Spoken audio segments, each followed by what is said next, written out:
यहाँ पे हम इसको न्यूट्रल में सेट कर देंगे। यहाँ चाबी लगाई हमने, कोल्ड स्टार्ट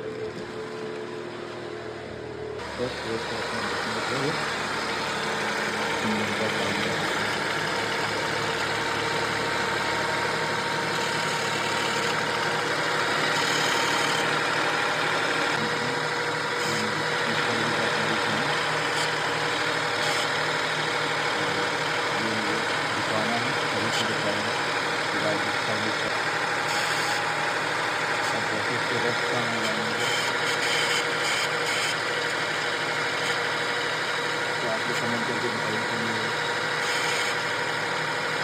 आपको इस गाड़ी में जो साउंड आ रही है और आप बस तेज स्टार्ट करते हैं और आप देखें कि कम है।